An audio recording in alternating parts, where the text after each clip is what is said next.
Good morning बच्चों आज मैं आप लोगों को ईवीएस का चैप्टर 8 पढ़ाने जा रही हूँ जो क्रीपी क्राउलीज टॉपिक है।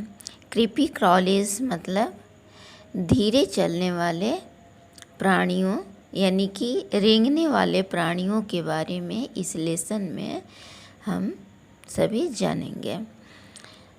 तो चलिए देखते हैं क्या है। Very tiny animals can be found crawling, flying and creeping everywhere in the soil, in water, on plants and in the air. The group of these creepy crawlies includes insects, spiders, earthworms and scorpions.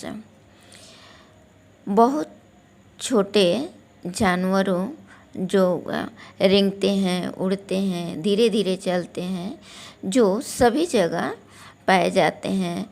Soil में भी पाए जाते हैं, water में, पेड़ पर, हवा में, सभी जगह ये क्रीपी एनिमल्स जो हैं रहते हैं।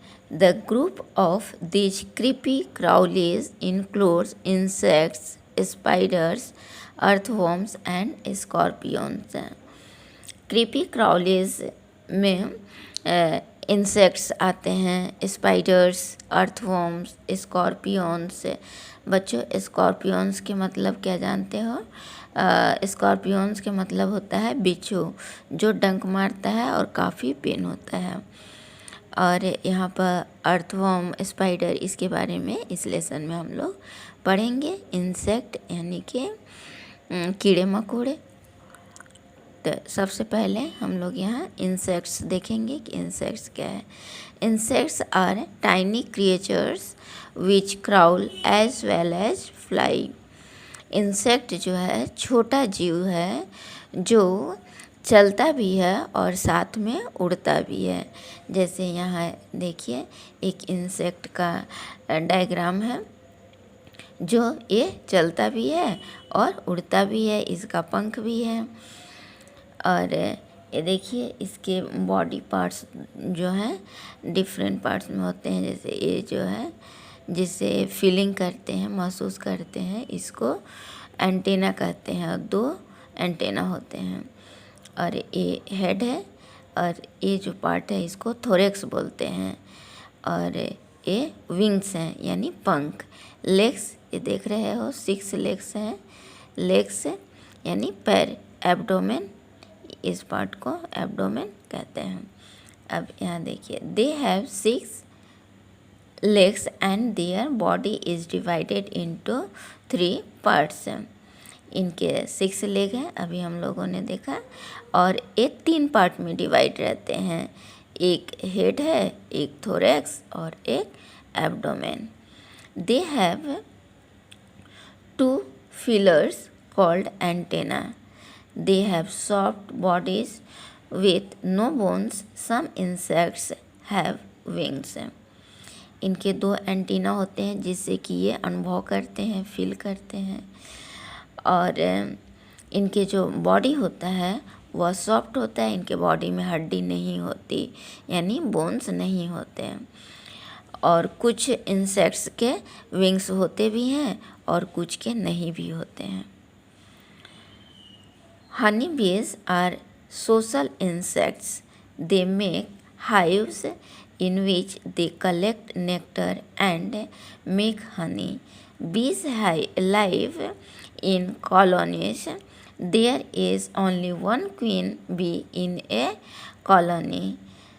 She lays eggs. The rest of the bees in the colony are worker bees. They collect food and defend the colonies. ये देखिए ये बी है और ये जो है एक सोशल इंसेक्ट के नाम से जाना जाता है क्योंकि ये जो बी है वह सभी फूलों से नेक्टर कलेक्ट करता है और हनी बनाता है। और ये बी जो है हमेशा कॉलोनी में रहते हैं यानी ग्रुप में रहते हैं। आप देखोगे कि जहाँ पे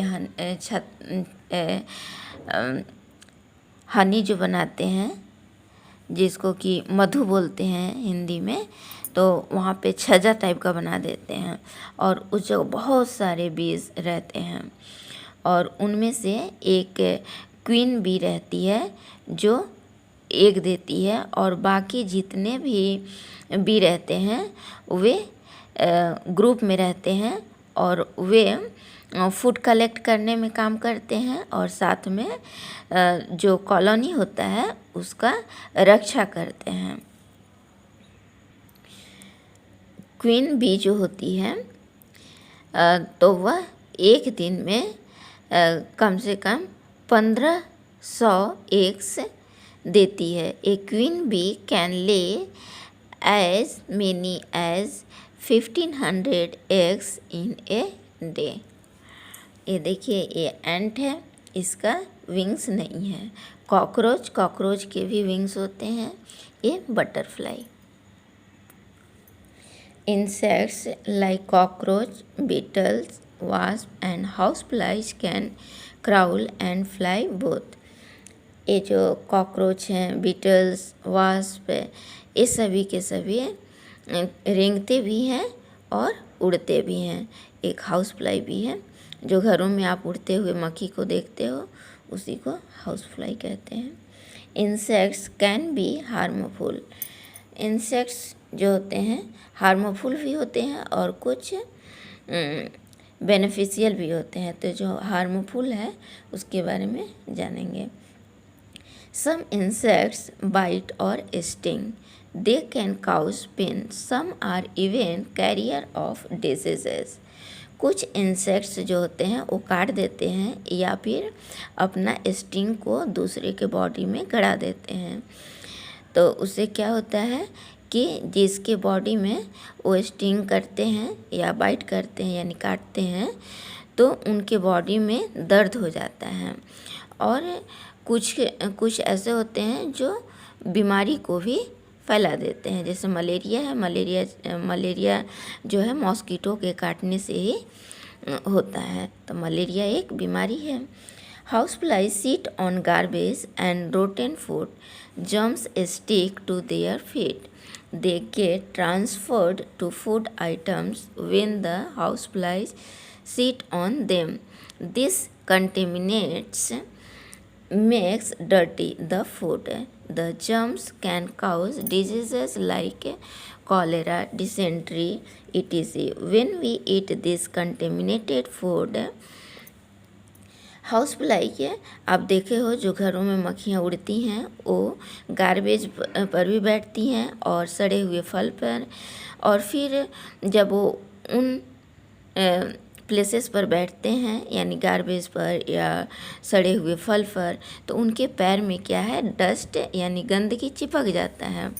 और वही मक्खी जब किसी के खाना पर या भोजन में या किसी के बॉडी पर बैठते हैं तो उनके पैर में जो गंदगी लगी हुई थी, जम्स लगे हुए थे, वे उस भोजन पर भी चले जाते हैं या जहाँ पर भी वो बैठते हैं वहाँ पर वो चला जाता है। और इस तरह से जो फूड है वो डर्टी हो जाता है और उस फूड को यदि कोई खा लेता है तो उसको डिफरेंट टाइप के बीमारी हो जाता है, जैसे कॉलेरा हो गया, डिसेंट्री हो गया। डिसेंट्री यानी लैट्रिन होने लगता है। और इस तरह से कंटेमिनेटेड फूड यानी दूषित भोजन को खाने से बीमारी फैल जाता है।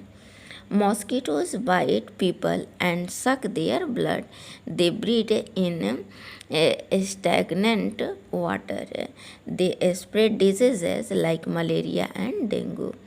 मॉस्किटो लोगों को काट देते हैं और लोगों के ऊपर बैठते हैं और उनको काट देते हैं, जिससे कि वे जिसके ऊपर बैठते हैं उनके बॉडी से ब्लड को सक कर लेते हैं और उनके अंदर में जो प्लाज्मोडियम नामक इंसेक्ट होता है उनके माउथ में भी जो ब्लड में चला जाता है और जिसको भी वह मॉस्किटो काटे रहता है उसके बॉडी में बीमारी चला जाता है और उसको मलेरिया हो जाता है या फिर डेंगू भी होता है। डेंगू भी मलेरिया के काटने से ही होता है। तो इस तरह से इंसेक्ट को काटने से बीमारी फैलते हैं। Termites feed on would and damage furniture, doors and other wooden items. Bugs, wasps and lice bite us. This can cause itching and redness of the skin. Locusts eat fully grown crops and damage them. Termites जो हैं would को खाते हैं और furniture को बर्बाद कर देते हैं। जैसे ये टर्माइट्स जो हैं लकड़ियों में रहते हैं और लकड़ियों को ही खाते हैं। जैसे डोर वगैरह में ये पैदा होते हैं, यानी डोर में रहते हैं, लकड़ी में रहते हैं।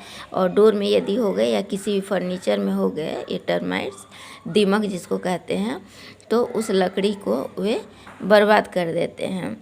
और इसी तरह से और भी बग्स हैं, वास्प हैं, लाइस, ये सभी हम लोगों को काटते हैं। बग्स यानी खटमल जो होता है, तो इससे क्या होता है कि जिसके बॉडी में काटते हैं उसके बॉडी में खुजलाहट होने लगता है, इचिंग होने लगता है।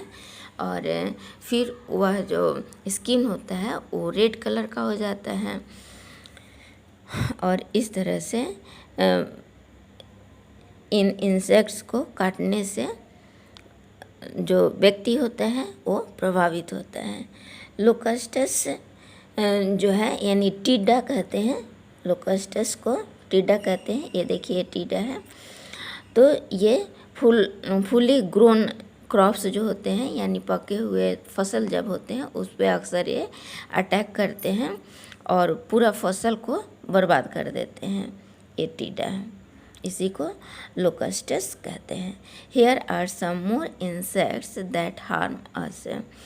Match the insect with where it is found. यहाँ पे इंसेक्ट दिया गया है और ये इंसेक्ट कहाँ पे पाए जाते हैं उससे मैच करना। तो ये बच्चों ए बी है, तो ये यहाँ रहती है। ये लोकस्टस है यानी कि ग्रास ऊपर है, तो ये यहाँ रहते हैं। ये एंट है तो यहाँ रहते हैं। और ये लेडी बर्ड लीफ पर रहती है। Worms. Worms are long creatures with no bones. Their bodies are tube-like and divided into segments. They cannot fly. They can only creep, crawl or wriggle. Worms जो इलोंगेटेड क्रिएचर्स होते हैं यानी कि ऐसे worms जिसके शरीर लंबे होते हैं, जैसे ये अर्थवर्म है और इनके अंदर कोई भी बोन्स नहीं होते हैं। इनका बॉडी जो है ट्यूब के जैसा होता है और इनके बॉडी सेगमेंटेड होते हैं यानी कि छोटे छोटे टुकड़े में, यानी लाइन लाइन जैसे दिख रहा है, तो इसी को सेगमेंटेड कहते हैं। ये जो हैं उड़ नहीं सकते हैं, ये केवल चलते हैं और कभी ये जो थोड़ा धीरे भी चलता है, कुछ काफ़ी फास्ट भी चलते हैं। तो ये अर्थवर्म है और ये मिलीपेड और ये सेंटीपेड है। Caterpillars, centipedes and millipedes are worms that have many legs. Caterpillars भी होते हैं और ये सेंटीपेड, मिलीपेड्स, इनके बहुत सारे लेग्स होते हैं जैसा कि डायग्राम में भी देख रहे हो। अब हम लोग जानेंगे स्पाइडर एंड स्कॉर्पियंस। ये देखिए ये स्पाइडर है, मकड़ी, और ये स्कॉर्पियन जिसको कि बिच्छू कहते हैं। इसको काट लेने पर, यानी ये काटता नहीं है, ये डंक मारता है, इससे यहीं पे इसका विष रहता है। जब ये डंक मारता है तो काफ़ी पेन होता है। Spiders and scorpions are neither insect nor worms. ये स्पाइडर और स्कॉर्पियन जो है न तो इंसेक्ट में आते हैं और न ही वर्म्स में आते हैं, क्योंकि इनके जो लेग्स हैं ना सबसे अलग है। इनके लेग्स 8 हैं और इसका भी लेग 8 है। दे हैव 8 लेग्स हैं। Spiders catch their prey by trapping it in the spider web, which is made by a kind of silk produced from their stomach. Spider अपना भोजन को कैसे लेता है, यानी कैसे पकड़ता है भोजन को। तो सबसे पहले स्पाइडर जो है स्पाइडर वेब बना लेता है, जाला बना लेता है, और उस जाले में जब कोई इंसेक्ट आता है तो वो उसमें फंस जाता है और उस इंसेक्ट को ये चूस लेता है, और फिर इस तरह से इसका फूड हो जाता है, भोजन हो जाता है। और ये वेव कैसे बनाता है, तो इसके स्टोमक से एक सिल्क टाइप का मटेरियल्स आता है जिससे कि वेव बनाता है। Scorpions have a sharp sting at the end of their tail with which they sting और बाइट। स्कॉर्पियन के तेज स्टिंग होते हैं जो वह उसके टेल में होता है। जैसे ये देखिए शार्प स्टिंग है और इसी से किसी के ऊपर स्टिंग कर देता है या बाइट कर देता है। तो जिसको भी स्टिंग करता है यानी कि मार देता है तो उसको काफ़ी पेन होता है। Uses of insects. Insects help us in many way. Insects जो हैं बहुत तरीके से हमारा सहायता भी करते हैं। इंसेक्ट्स लाइक हनी बी सक nectar from flowers. Honey bee flower से नेक्टर को सक करता है, जूस को सक करता है यानी चूसता है, और फिर उससे हनी तैयार करता है। They make Honey with this nectar. जो फ्लावर से नेक्टर लेता है, जूस लेता है, उससे वह हनी बनाता है। We use honey for various purpose. और हम लोग हनी का उपयोग डिफरेंट वर्क को करने में, जैसे स्वीट्स वगैरह बनाने में करते हैं। ये देखिए ये है हनी बीज और ये बटरफ्लाई है। Butterflies, bumblebees and some other insects help in the transfer of pollen grain from one flower to another. Butterflies और भौरा और अदर इंसेक्ट्स जो हैं फ्लावर के पोलन ग्रेन को, यानी कि फ्लावर जो होता है वो किस तरह से फल बनता है तो उसके लिए पोलन ग्रेन होता है। तो पोलन ग्रेन जो है एक फ्लावर से दूसरे फ्लावर इंसेक्ट्स के द्वारा ट्रांसफ़र होते हैं और तभी फ्लावर जो है फल में चेंज होता है, बदलता है, यानी तभी हम लोगों को फ्रूट मिलता है। We get silk from the cocoon of the silk worm. हम लोगों को सिल्क वर्म के कोकून से सिल्क प्राप्त होता है। Earthworm make the soil fertile. और अर्थवर्म जो है, ये अर्थवर्म है, यह सॉइल को फर्टाइल बनाता है, उपजाऊ बनाता है।